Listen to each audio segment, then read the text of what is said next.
Dostum, Allah ol deyir, olur. Necə olur? Yəni ol deyəndən sonra o nətər anlayır ki, olmadı da, hə tamam, olum indi. Bu səslə belə ol demək deyil.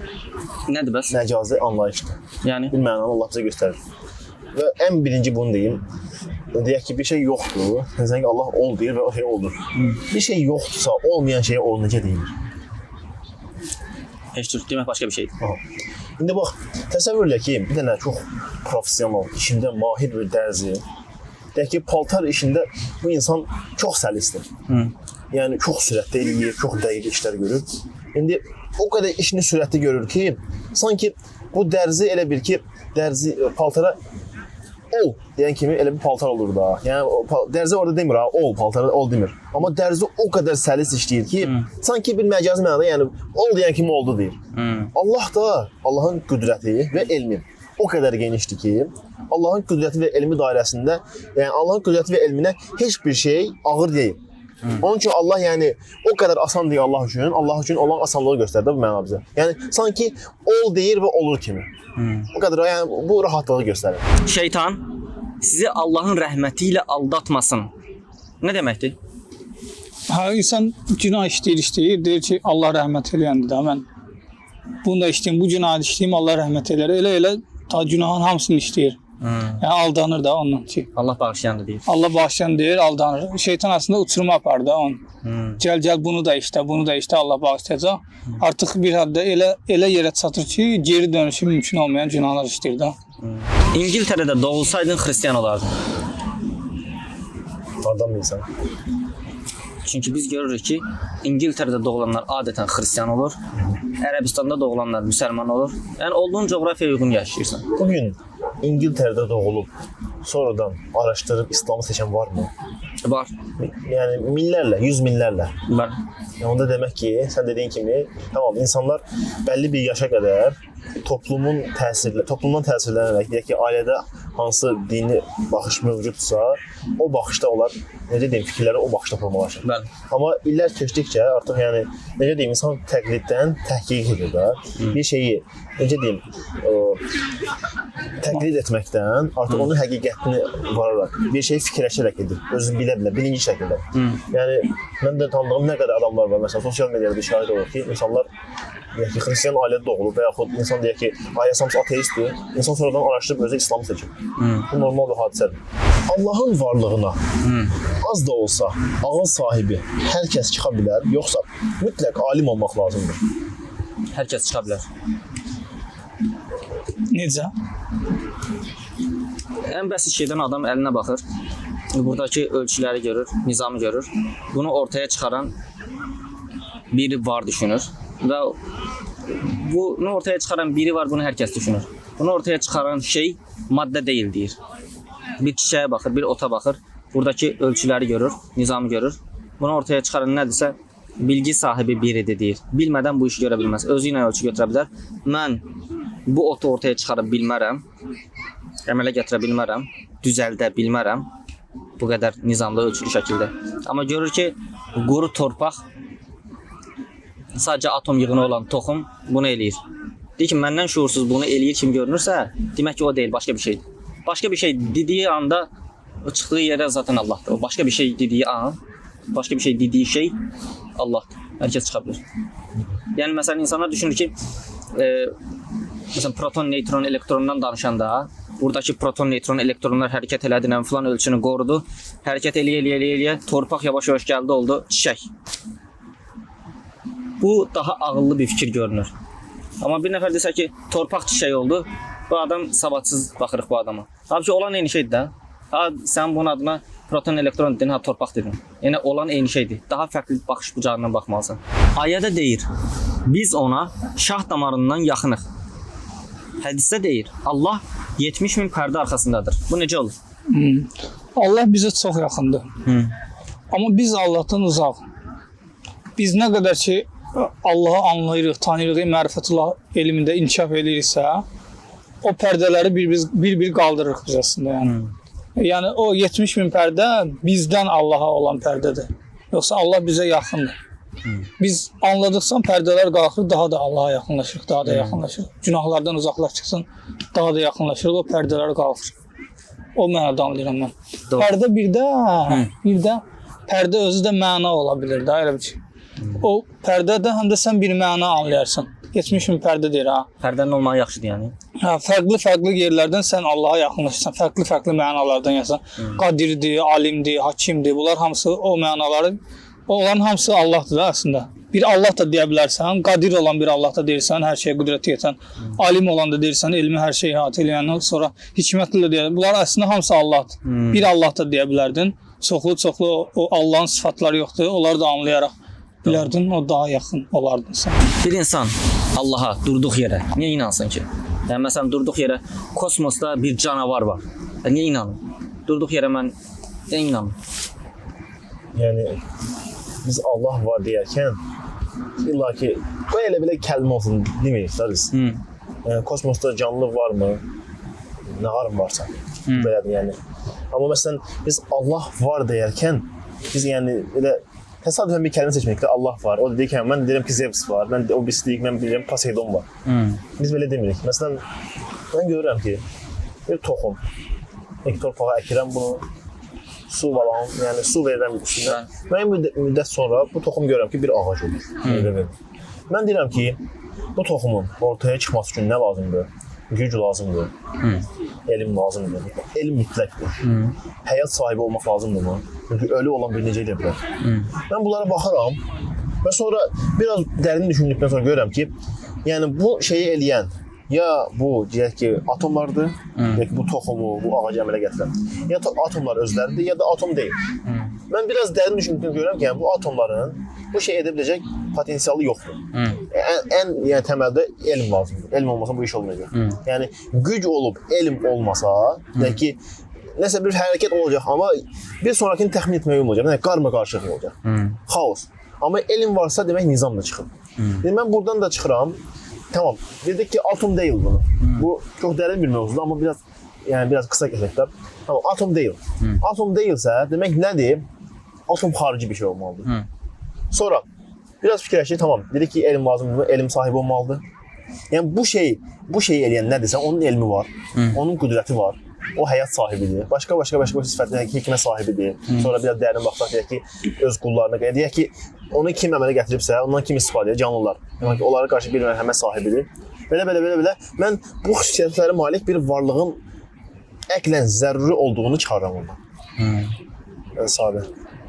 Yəni Allah biz sırf orada Allah deyiriksə demək biz orada kəlmə atmırıq da bir oyun olsun. Bir dənə kəlmə də biz deyək ki, Allah. Biz oradan əqlən zəruri olan varlığın xüsusiyyətlərini tapırıq, onu çıxarırıq. İnsanlar öldükdən sonra yenidən dirildiləcək. Bu necə olur? Çürümüş sümüklər, darmadağın olmuş ət necə diriləcək? Quranın cavabı burada çox fantastikdir. Deyir ki, onları ilk əvvəl kim yaratmışdırsa, o dirildəcək. Yəni sən, sənin 2 il əvvəlki vücudunla indiki vücudun tamamilə fərqlidir. Bütün zərrələrinə kimi. Düzdürmü? Yəni bunu bizə elm deyir. Yəni indi bax, sənin bu dəqiqə bədəndə olan zərrələr və yaxud gözündə olan deyək ki, atomlar, bunlar hamısı deyək ki, 3 ay əvvəl hansısa bir torpaqdaydı, o keçdi banan oldu, sən o bananı yedin və yaxud deyək ki, hansısa bir inək otu yedi, sən o inəyin ətini yedin, o gəldi sənin gözündə müxtəlif hansı bir yerə gəldi və yaxud dırnağına və yaxud saçına. Bunlar hamısı deyək ki, ölü zərrələr də hamısı. Ölü şeylər hamısı toplanıb qarışıq yerlərdən bir vahid sənə əmələ gətiribsə. Və bunu eləmək çox böyük bir vücudda, çox böyük elm və qüdrət tələb olunur. Bunu eləməyə gücü çatan biri, hansı ki biz dünyada hər gün bu hadisəyə milyarlarla şahid oluruq. Bunu eləyən biri niyə daha birisini eləyə bilməsin ki? Bir problem var ki, onun üçün. Yaxşı, niyə Quranda pinqvindən yazılmır? Niyə Quranda pinqvindən yazılmır? Yəni sən zaten adamın birinci Allah özünü tanıdır yəni. Allah'ı tanımalıdır. Gördüyü hər şeydən Allah'ı tanımalıdır. Aydan, ulduzdan, dəvədən, torpaqdan Allah'ı tanımalıdır. İndi buna deyirlər ki, bax pinqvinə Allah'ı tanı. Yəni Quran 3 dəfə gəldiyi coğrafiyanı deyirəm də Ərəbistan. Benim də ona görə. Məsələ budur ki, Ərəbistan'a bu da sadəcə Ərəbistan deyil. Allah olsaydı, məsələn, pinqvindən də bir şey deyərdi, qardan bir şey deyərdi. Yox, sadəcə Ərəbistan deyil də. Bu hər yerdə elədir. Yəni ilk öncə insan nə idi? Çox şeydən yaza bilər ha Quran. Amma səmadır, ulduzdur, aydır, bunu hər kəs bilir də artıq. Uşaq belə 3 yaşından bilir. Amma pingvini hər kəs 3 yaşından bilmir axı. Səmada Allahın dəlilləri daha aydın görünür, daha rahat görünür. Hər kəs də görür, daha da çoxdur. Yəni ondan sonra məsələn hər kəsin tanıdığı şey torpaqdan, bitkidən deyir də. Pingvinə ehtiyac yoxdur. Yəni ilk gəldiyi coğrafiyaya görə zaten pingvin desə insanlar şaşar ki, heç mən pingvin bilmirəm də, nədir? Pingvin nədir? Əlbəttə ki, Quran hər kəsi əhatə elədiyinə görə səmadan yazmağa daha uyğundur ki, bunu hər kəs başa düşsün. İlk gələn adamlar da zaten. Qardan nə yazmır? Qardan. Qardan Quranda yağışdan yazır da zaten. Doludan yazır. Qar da yenə də hər kəs bilməyə bilir. Bir ateistin vicdanlı olması nə deməkdir? Yəni bir ateistə Vicdan nədir ümumiyyətlə? Vicdan deyə bir orqan var. Biz qardaş, yəni ateizmə görə biz atomların təsadüfən hərəkəti nəticəsində baş vermiş, yəni başıboş varlıqlarıq da. Heyvanın nə fərqimiz var bizim? İnsanın heyvandan üstündür. Yox. Heyvanın vicdanı var. Yox. Heyvanın vicdanı var ki, niyə eləməliyəm mən bu şeyi? Heç bir keçər səbəb yoxdur. Heç bir. Bir də ateist demir, mən gördüyümə inanıram. Kainatın heç arasında Allahı görmürəm. Elm olmayan bir şeyə inanmırsan? Ateist elə deyir də, ha. Vicdan elmidir. Mən də ateistdə vicdan görmürəm, yəni o baxanda heç görmürəm onda. Amma seçirəm. mən düşünürəm ki, Allah bizə bunu əmr edir və bizim xilqətimizə də, fitratımızda ona meyil qoyub. Yaxşı şeylərə meyil Bu qoyub. yaxşı açıqlama. Yəni bu yaxşıdır, bunu eləyək. Əksər insanlar da zaten bilir də, yəni pis dediyimiz bir şey artıq hamıya görə pis sayılır da, diksinir ondan. İçimizə yerləşdirir. Allah bunu bizim içimizə yerləşdirir və əmrləri də o sahədədir. Yəni Allah bizə demir ki, ibadət olaraq dur bir uşağı öldür, onun ətini yecinə. Demir, çünki bu bizim zaten biz bundan diksinərik. Dediyi əmrlərin hamısı da baxırıq ki, elə vicdanımızı daha da bizi vicdanlı eləyir, daha da vicdanımızı parladır. Təkamüldə beynimizdə belə bir şey də yaranmış olsaydı ki, əlavə təkamüllə, təsadüf təkamüllə, ateistik düşün. Ailədə axırıncı doğulan uşağı yemək, kəsib yemək çox əxlaqlı vicdanlı hərəkətdir. Bunu eləməyənlər əxlaqsızlıq. Əxlaqsız. Bunu eləməyənlər əxlaqsızlıq eləyir. Hamı da onu qınasaydı və o axırıncı uşağı yeməsək, vicdanımız çox narahat olsaydı, həqiqətən acı çəksəydik. Yəni indi nətər balaca uşağı işgəncə eləyənə acı çəkir. Acı çəkirsən, onu öldürmək istəyirsən. Tam əksinə olsun. Eyni his bu niyə belədir? Çünki beynimiz o cür təkamüllə formalaşıb. Bunun tam tərsi ola bilərdi. Axırıncı uşağın kəsib yeməyəni boğub öldürmək istəyərdi ki, sən nə əxlaqsız adamsan, uşağı yemirsən deyərdi. Beyin bu cür inkişaf elə bilərdi də. Onda həmin adama əxlaqsız deyə bilərdi. Yox. Deyə bilməzdi. Çünki beyin olduğuna görə. Yəni bizdə də bayaq dediyin Allah bu cür yaradır.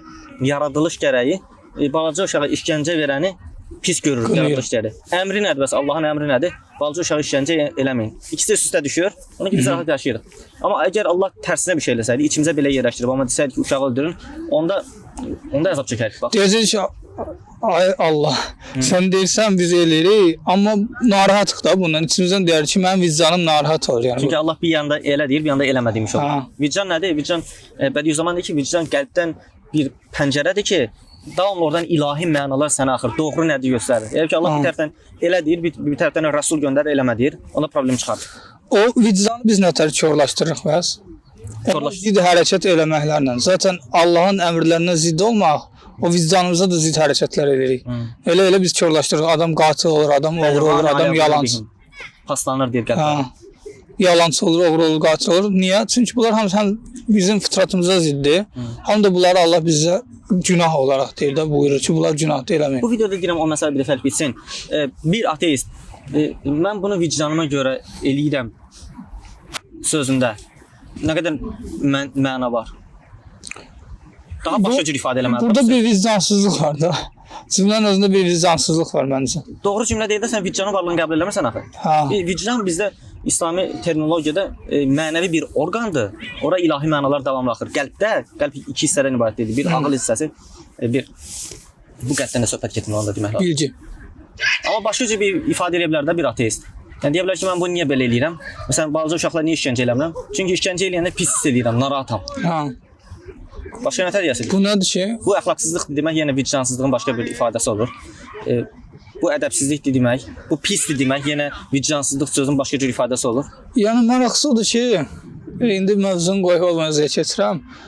Bunlar bizi ən çox bununla ittiham edirlər də. Sanki bizim elədiyimiz əxlaqsızdır. Biz qorxduğumuza görə eləyirik. Bizdən öyrəndiyi şeylər zaten vicdan anlayışı dinlərdən gəlib də tam olaraq. Ya İslam ya digərlərdə. Bizdən öyrəndiyi şeylərlə bizi vururlar da eyni silahla. Bizim bu elədiyimiz güya əxlaqsızdır. Sanki bunlarda əxlaq anlayışı da var, vahid bir əxlaq anlayışı var. Onlarda zaten yoxdur. Ona qalsa sizin heç söz söyləməyə haqqınız yoxdur. Məsələn, o Zeydin evlənmək məsələsi var, o var. Vicdanda onlar zaten... Onlara görə təkamül nəticəsində dünyanın fərqli yerində fərqli primat türləri yayılıb. Bir yerdə bu cür əxlaqdır. Nətər eləyirlər, burada nətər eləyirik. Yəni demək istəyirəm, əgər siz danışırsınızsa, gedin başqa şeylərdən danışın da. Yəni Allah yoxdur deyirsə, gedin başqa şey, otdan, əncərdən, nədənsə danışın. Yəni, amma bunu müsəlmanlar eləyir, bu vicdansızlıqdır. Allah niyə bunu əmr eləyib? Bu özü həqiqətən vicdansız bir hərəkətdir. Çünki sən zaten olmayan bir şeydən danışırsan, yəni. Allah əmr eləyib, olmayan bir zat əmr eləyib və sənə görə də bu anlayış yoxdur zaten vicdan anlayışı. Get başqa şeylərdən danış, o qədər şey var ki. Sizin dini təhsiliniz yoxdur, amma dindən danışırsınız. Və bəzi şeyləri bilmirsiniz. Məsələn, falan şey bilmirsiniz, dindən danışırsınız. Dini kanal açmırsınız, amma falan şeyi bilmirsiniz. Suallar çox yazırlar bizə, suallar çox yazırlar. Ax şeydir. Və yazdıqları suallara cavab verə bilməyəndə deyirlər ki, sən dini kanal açmısan, nətər yəni bunu bilmirsən? Nətər yəni Məbəs bayramı nədir bilmirsən? Birincisi biz dini kanal açmamışıq. Kanalın adı Qırmızı Gəmidir. Qəsdən yanaşmışlar. İkincisi də ki, hər kəs hər şeydən danışır da. Yəni biz də gördüyümüz bir şeydən heyrətlənib danışa bilər də bir insan. Bir insan məsəl üçün deyər ki, məsələn deyirəm. Dini kanal olaraq qəbul eləməyin bizi. Dini kanal olaraq yazmamışıq, qəsdən yazmamışıq da. Ora Qırmızı Gəmi yazmağımızın səbəbi odur ki, Quran və elm deyə bir şey açsaydı, haqq yolu deyə bir şey açsaydı, məcbur ikimizə belə bir şey istərəm. Nəsə adımıza layiq olmadı. Nə istəsək danışırıq biz.